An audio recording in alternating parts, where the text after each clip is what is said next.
નમસ્તે વિદ્યાર્થી મિત્રો, જ્ઞાનપથ શૈક્ષણિક સંકુલના ઓનલાઈન એજ્યુકેશનમાં તમારું હાર્દિક સ્વાગત છે। ત્યારે આપણે અત્યાર સુધી ધોરણ 5માં ઇંગ્લિશમાં આઈડિયલમાં 16 પેજ નંબર સુધી આપણે પૂર્યું હતું અને સમજતા ગયા હતા। હવે આપણે પહોંચ્યા પેજ નંબર 17 ઉપર। તો 17 ઉપર તમને સ્પેલિંગ, ઉચ્ચારણ અને અર્થ આપેલા છે અને એમાં લખેલું છે કે એક્શન વર્ડ। તો આપણે સમજીએ કે પહેલાં એક્શન વર્ડ એટલે શું થાય। તો આપણે આપણી ગ્રામર બુકમાં ટોપિક નંબર 4 કરી અને લખવાનું થશે એક્શન વર્ડ, કે જેથી આપણને વધુ ખ્યાલ આવે અને આપણે જ્યારે જોવું હોય ત્યારે જોઈ શકીએ કે એક્શન વર્ડ એટલે શું થાય। જેના ઉદાહરણો તમને અહીંયા પેજ નંબર 17 ઉપર આપેલા છે। તો બધા વિદ્યાર્થીઓ પોતાની ગ્રામર બુક કાઢશે। ચાલો, બધા વિદ્યાર્થીઓ ગ્રામર બુક કાઢી લીધી હશે। તો આપણે શું કરવાનું છે, આપણે ગ્રામર બુકમાં અહીંયા 4 કરી પછી ટોપિકનું નામ એક્શન વર્ડ આપણે લખવાનું છે અને સામે આપણે તારીખ લખવાની છે। પછી આપણે શું કરવાનું છે, નવા પેજથી શરૂઆત કરવાની। શું લખવાનું, આપણો ટોપિક આવશે 4। તો તમારે અહીંયા લખવાનું topic 4 action word. Action word એટલે શું થાય તો કે ક્રિયાપદ। એક્શન વર્ડ એટલે એનો અર્થ થાય ક્રિયાપદ। તો એક્શન વર્ડની વ્યાખ્યા કે એક્શન વર્ડ કહેવાય કેને, તો કેને કહેવાય એક્શન વર્ડ, તો કે કોઈ પણ વ્યક્તિ, પ્રાણી કે પક્ષી ક્રિયા કરે તે ક્રિયાઓ દર્શાવતા શબ્દને એક્શન વર્ડ્સ ક્રિયાપદ કહેવાય। એટલે કે કોઈ વ્યક્તિ, પ્રાણી, પક્ષી વગેરે ક્રિયાઓ કરતા હોય એને દર્શાવવું હોય તો શેના વડે દર્શાવાય, તો કે એક્શન વર્ડ વડે। તો કે એના એક્ઝામ્પલ કે કેવા હોય, તો એક્ઝામ્પલ તમે એક્ઝામ્પલ પૂરું આપણને 17 પેજ નંબર ઉપર આપેલા છે, જે બધા એક્શન વર્ડના જ એક્ઝામ્પલ છે, આઈડિયલના પેજ નંબર 17 ઉપર છે। તો આ એના એક્ઝામ્પલ છે એક્શન વર્ડના, કે સ્ટેન્ડ એટલે ઊભા રહેવું, વોક એટલે ચાલવું, જમ્પ એટલે કૂદવું, કિક એટલે લાત મારવી, ઈટ એટલે ખાવું, ઓપન એટલે ખોલવું, રન એટલે દોડવું, ડાન્સ એટલે નાચવું, ફ્લાય એટલે ઉડવું અને પ્લે એટલે રમવું। આ સિવાયના પણ બીજા કેટલાય એક્શન વર્ડ છે એ તમારી આઈડિયાના પેજ નંબર 17 ઉપર આપેલા છે। પછી આગળ તો કે એમાં તમે તમારી પેજ નંબર 17 ઉપર જોશો તમારી આઈડિયલ બુકમાં, તો તમને આઈએનજી વાળું પણ બતાવેલું હશે। તો એ શું હશે, એક્શન વર્ડનો જે ટોપિક છે, આઈએનજી વાળા એક્શન વર્ડ સૂચવે છે કે કોઈ ક્રિયા હાલમાં વર્તમાન કાળમાં ચાલી રહી છે। એટલે કે જે ક્રિયા બની રહી છે એના વિશે જ્યારે વાત કરવી હોય ત્યારે આઈએનજી વાળા એક્શન વર્ડ તે સૂચવે છે। જેમ કે ના એક્ઝામ્પલ જે તમારી આઈડિયલમાં પણ આપેલા છે કે standing, walking, jumping, pushing, opening, closing, cooking, flying ને પ્લેઇંગ। રમવું, દોડવું, કૂદવું, જે ક્રિયા વર્તમાનમાં કરી રહેલા હોય અને એ આપણે દર્શાવી હોય ત્યારે આપણે આઈએનજી વાળા એક્શન વર્ડ વડે દર્શાવીએ છીએ। જે તમારી પેજ નંબર 17 ઉપર, તમારી આઈડિયલના પેજ નંબર 17 ઉપર તમે જોઈ શકતા છો કે તમને એક્શન વર્ડ પણ આપેલા છે અને આઈએનજી વાળા એટલે કે જે વર્તમાન કાળમાં ચાલી રહી છે એ ક્રિયા દર્શાવવા માટેના પણ એક્શન વર્ડ આપેલા છે।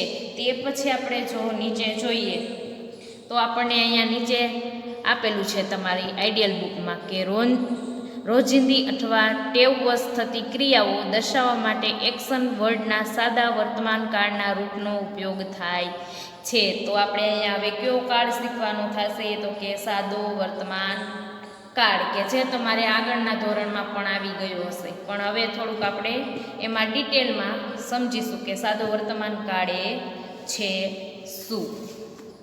તો તમારે એમાં શું કરવાનું થશે, પાછું આપણે નવો ટોપિક શીખવાનો છે એટલે આપણે ઇન્ડેક્સમાં લખવાનું થશે। તો આપણે ઇન્ડેક્સ છે એ કાઢીશું, પછી એમાં 5 લખીશું। એમાં કયો કાળ શીખવાનો છે, તો the simple present tense. Simple present tense તે પણ આપણે 5 તારીખે શીખવાનું છે, એટલે અહીંયા તારીખ અહીંયા આપણે તારીખ લખશું. આ રીતે આપણે ઇન્ડેક્સમાં લખ્યા બાદ હવે આપણે તમારે શું લખવાનું? તો કે ટોપિક કેટલામો છે? 5મો. તો અહીંયા આપણે લખી નાખવાનું ટોપિક 5. શું નામ છે આપણા ટોપિકનું? શું શીખવાનું છે? તો the simple present tense. Tense એટલે કાળ, એટલે સિમ્પલ એટલે સાદો, પ્રેઝન્ટ એટલે વર્તમાન અને ટેન્સ એટલે કાળ. તો આપણો પહેલો કાળ કયો બહેનો? સાદો વર્તમાન કાળ. તો આપણે કોઈ પણ કાળ શીખવા હોય તો પહેલાં 3 વસ્તુને સમજવી પડે. કઈ? તો કે કર્તા, ક્રિયાપદ અને કર્મ. તો કર્તા છે એને ઇંગ્લિશમાં સબ્જેક્ટ કહેવાય, ક્રિયાપદ છે એને ઇંગ્લિશમાં વર્બ કહેવાય, કર્મ છે એને ઇંગ્લિશમાં ઓબ્જેક્ટ કહેવાય. તો કર્તા છે એ કેને કહેવાય? સબ્જેક્ટ કેને કહેવાય? તો કે જે ક્રિયા કરનાર હોય કે કોઈ કાર્ય કરી રહેલું હોય, આપણને એક વાક્ય આપેલું હોય એમાં જે ક્રિયા કરે છે એને કહેવાય કર્તા. પછી આવ્યું ક્રિયાપદ વર્બ. ક્રિયા દર્શાવતું પદ, તો કે જે ક્રિયા કરનાર છે એ શું કરે છે, કઈ ક્રિયા કરે છે એ દર્શાવે, એને કહેવાય ક્રિયાપદ. પછી ત્રીજું છે કર્મ, કે જેના પર ક્રિયા થાય છે, કે જેના પર ક્રિયા થઈ રહી છે તેને કહેવાય કર્મ, જે કામ થઈ રહ્યું છે. તો હવે આપણે શીખીએ ધ સિમ્પલ પ્રેઝન્ટ ટેન્સ. તો ધ સિમ્પલ પ્રેઝન્ટ ટેન્સ છે એ ક્યારે વપરાય? પહેલો જ પ્રશ્ન આપણા મનમાં આવે કે તેનો ઉપયોગ ક્યાં થાય? તો તેનો ઉપયોગ ક્યાં થાય? તો કે દરરોજ કે નિયમિતપણે થતી કે કરવામાં આવતી ક્રિયાને માટે સાદો વર્તમાનકાળ વપરાય છે. કે આપણે જે ક્રિયા દરરોજ કરતા હોય, કે આપણે દરરોજ છે એ વર્તમાનપત્ર એટલે કે છાપું વાંચવાની, પેપર વાંચવાની ટેવ હોય તો તે માટે ત્યાં આપણે સાદો વર્તમાનકાળનો ઉપયોગ કરીએ. નિયમિતપણે કરવાની અથવા તો ટેવ હોય, દરરોજ કરવાની હોય, એ ક્રિયાને દર્શાવવા માટે સાદો વર્તમાનકાળ વપરાય છે. સનાતન સત્ય હોય ત્યાં પણ સાદો વર્તમાનકાળ વપરાય છે. પછી એની વાક્ય રચના કેવી હોય કે આપણને ખબર કઈ રીતે પડે કે આ સાદો વર્તમાનકાળ છે? તો પહેલાં આવે સબ્જેક્ટ. મેં અહીંયા ઇંગ્લિશ અને ગુજરાતીમાં બંને વાક્ય રચના લખેલી છે. હવે આપણે 5મા ધોરણમાં આવી ગયા, મોટા થઈ ગયા, એટલે આપણે ઇંગ્લિશમાં પણ સમજવું પડે અને યાદ પણ રાખવું પડે. તો આપણે સાદા વર્તમાનકાળને ઇંગ્લિશમાં શું કહેવાય? તો કે સિમ્પલ પ્રેઝન્ટ ટેન્સ. એની વાક્ય રચના કેવી હોય, એનું બંધારણ કેવું હોય એવું કહીએ તો આપણે મકાન જ બનાવવું હોય તો એનું બંધારણ હોય કે એમાં કઈ કઈ વસ્તુ જોશે અને બંધારણ હોય, એવી રીતે આ છે સાદા વર્તમાનકાળનું બંધારણ કે સાદો વર્તમાનકાળ બને કઈ રીતે. તો પહેલાં સબ્જેક્ટ આવે એટલે પહેલાં કર્તા આવે, પછી વર્બ આવે એને એસ અથવા ES લાગે, પછી અધર વર્ડ્સ એટલે કે અન્ય શબ્દ કે જેના દ્વારા વાક્ય છે એ પૂર્ણ થતું હોય. પછી તો આ થઈ એની વાક્ય રચના. શું વાક્ય રચના થઈ? તો કે પહેલાં કર્તા આવે, પછી ક્રિયાપદ આવે. ક્રિયાપદનું મૂળ રૂપ પણ આવી શકે અને ક્રિયાપદને ES લાગીને પણ આવી શકે, અને અન્ય શબ્દ અને પૂર્ણ વિરામ. આ થઈ આપણા સાદા વર્તમાનકાળની વાક્ય રચના કે સાદા વર્તમાનકાળનું વાક્યનું બંધારણ આવી રીતે હોય. પહેલાં કર્તા હોય, પછી ક્રિયાપદનું મૂળરૂપ અથવા તો ક્રિયાપદને ES લાગેલું હોય તે હોય, અન્ય શબ્દ હોય અને વાક્ય પૂરું થાય એટલે પૂર્ણ વિરામ હોય. પછી આવ્યા લિંક વર્ડ્સ. લિંક વર્ડ્સ એટલે કે આપણે સાદો વર્તમાનકાળ છે એ ઓળખવો કઈ રીતે? તો આપણે આ જે લિંક વર્ડ આપેલા છે એ જોઈએ એટલે આપણને એના ઉપરથી ખબર પડી જાય કે આ છે એ આવા શબ્દ આપેલા હોય તો તે સાદો વર્તમાનકાળ દર્શાવે છે. કેવા શબ્દો? તો આપણે ક્યારે વપરાય એમ કીધું કે સાદો વર્તમાનકાળ, તો આપણે જો હમણાં જ જોઈ ગયા કે દરરોજ અને નિયમિતપણે થતી હોય. તો એવરીડે એટલે શું થાય? દરરોજ થાય. તો દરરોજની ક્રિયા દર્શાવે છે એવરીડે, એટલા માટે તેના લિંક વર્ડ એવરીડે થાય. ઓલવેઝ એટલે હંમેશા, તો જે ક્રિયા હંમેશા થતી હોય તે સિમ્પલ પ્રેઝન્ટ ટેન્સનો લિંક વર્ડ છે. પછી સમટાઈમ્સ એટલે કે ઘણી વખત, ક્યારેક એમ. પછી ડેઈલી એટલે કે દરરોજ, તો આપણે આગળ જ કીધું કે દરરોજ અને નિયમિતપણે થતી હોય તેને કહેવાય સાદો વર્તમાન કાળ. તો આ જોયો આપણે સાદો વર્તમાન કાળ. તો હવે આપણે તેના ઉદાહરણ જોઈએ કે જેથી આપણને વધુ ખ્યાલ આવે કે સાદો વર્તમાન કાળનું બંધારણ કેવું હોય. ત્યારબાદ આપણે આપણી જે બુક છે આપણી આઈડિયલ, તેમાં ખાલી જગ્યા છે એ પૂરશું એટલે આપણને વધુ ખ્યાલ આવશે કે વર્તમાન કાળની જે ખાલી જગ્યાઓ છે તેના આપેલું હોય એના વડે આપણે કેવી રીતે ખાલી જગ્યા છે એ પૂરવી. તો હવે આપણે સાદા વર્તમાન કાળના કેટલાક ઉદાહરણો જોઈએ. એક્ઝામ્પલ એટલે ઉદાહરણો. એક્ઝામ્પલ એટલે એના ઉદાહરણો એમ.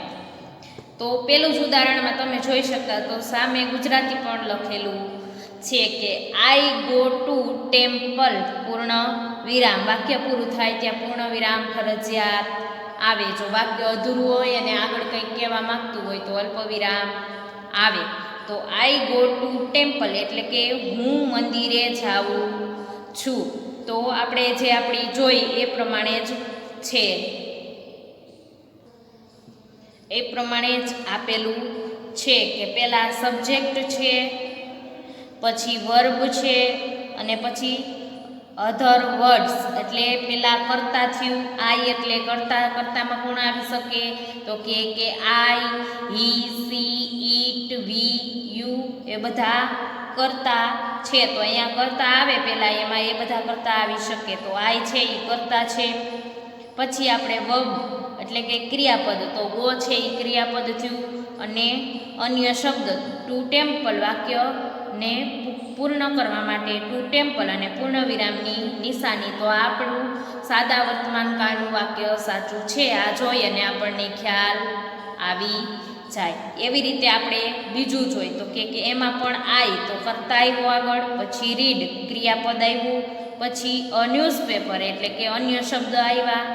તો શું બન્યું? હું વર્તમાનપત્ર વાંચું છું એટલે હાલની ક્રિયા બતાવે છે કે વર્તમાનપત્ર વાંચું છું. રીડ એટલે વાંચું છું. તો આ પણ છે એ સાદા વર્તમાન કાળનું ઉદાહરણ થયું.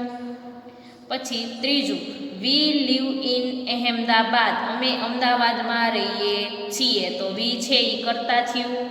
પછી લીવ છે એ ક્રિયાપદ થયું.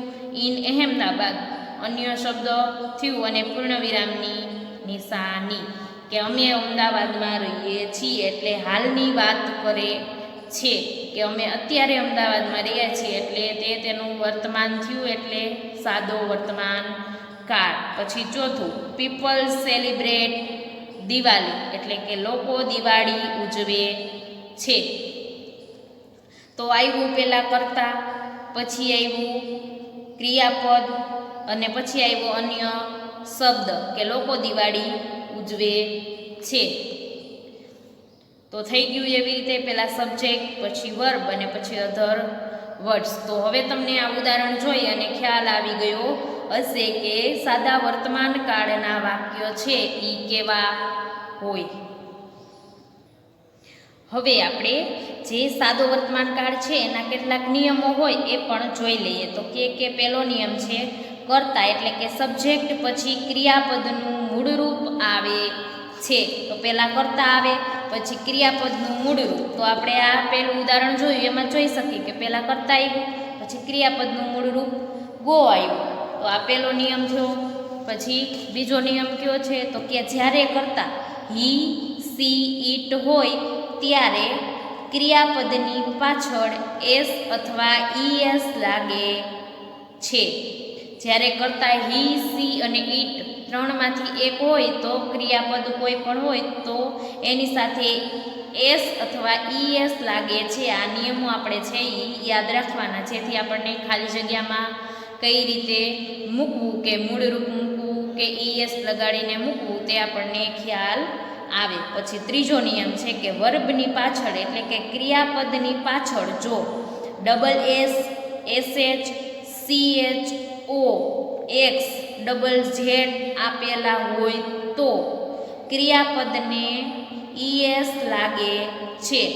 હી સી ઈટ હોય ત્યારે એસ અથવા ઈએસ લાગે, પણ જ્યાં ક્રિયાપદ છે એની પાછળ એટલે કે જે છેલ્લો અક્ષર હોય અહીંયા એસ ડબલ એસ આપેલા હોય કે એસએચ આપેલા હોય કે સીએચ આપેલા હોય, ઓ કે એક્સ કે ડબલ ઝેડ આપેલા હોય તો ત્યારે ત્યાં ઈએસ લાગે છે. પછી ત્રીજો પુરુષ એક વચનમાં જ ક્રિયાપદને એસ લાગે છે કે ત્રીજો પુરુષ એક વચન એટલે હી સી ઈટ ઈ ક્રિયાપદને સામાન્ય રીતે એસ લાગતો હોય છે અને ઈએસ પણ લાગી શકે.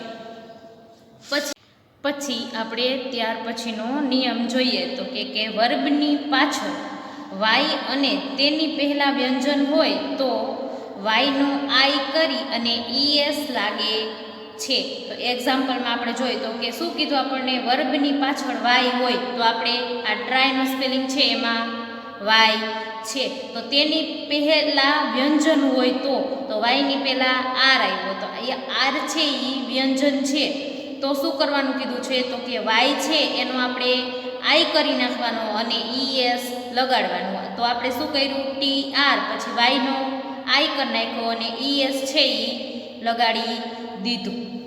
પછી આગળનો નિયમ છે કે વર્બની પાછળ વાય અને તેની પહેલાં સ્વર હોય તો વાયની પાછળ માત્ર એસ લાગે છે. એટલે કે જો આપણને અહીંયા આપેલું છે કે વાયની પહેલાં જો સ્વર હોય તો આ એ છે એ સ્વર છે તો વાયની પાછળ માત્ર ખાલી આપણે કાંઈ કાઢવાનું નથી થતું કે વાયનો આઈ પણ કરવાનો નહીં, પણ માત્ર ક્રિયાપદ છે એને આપણે એસ લગાડી દેવાનું એટલે થઈ જશે. તો જોયું આપણે આમાં કે પ્લેની પહેલાં આઈ છે એ સ્વર છે એટલે આપણે અહીંયા પાછળ એસ લગાડી દીધો એટલે પ્લેસ બની ગયું. પછી આપણે તેના ઉદાહરણો જોઈએ કે જેથી તમને વધુ ખ્યાલ આવે. તો કે હી લીવ્સ ઇન મુંબઈ એટલે કે તે મુંબઈમાં રહે છે તો હી છે તો આપણે આગળ નિયમ જોઈ ગયા કે હી સી ઈટ સાથે શું લાગે, ઈએસ લાગે છે તો ઈ લીવમાં પહેલેથી જ છે એટલે આપણે ખાલી એસ લગાડવાનું એટલે આપણું વાક્ય બની ગયું કે તે મુંબઈમાં રહે છે. પછી એવી રીતે પૂજા goes to temple every day એટલે કે પૂજા દરરોજ મંદિરે જાય છે. એમાં ગો છે એ ક્રિયાપદ છે તો પૂજા છે એ સી થયું તો સી છે એમાં આપણને કીધું છે કે ત્રીજા પુરુષમાં હી સી ઈટ હોય તો ઈએસ લગાડવાનો તો ગો ને ઈએસ લાગ્યું એટલે બની ગયું કે પૂજા goes to temple every day. પછી એવી રીતે ત્રીજું છે he knows me very well તો નોઝ છે એ ક્રિયાપદ છે તો ઈ આવે અહીંયા આપણે એસ અથવા ઈએસ લગાડવાનું તો એસ લાગ્યું અહીંયા.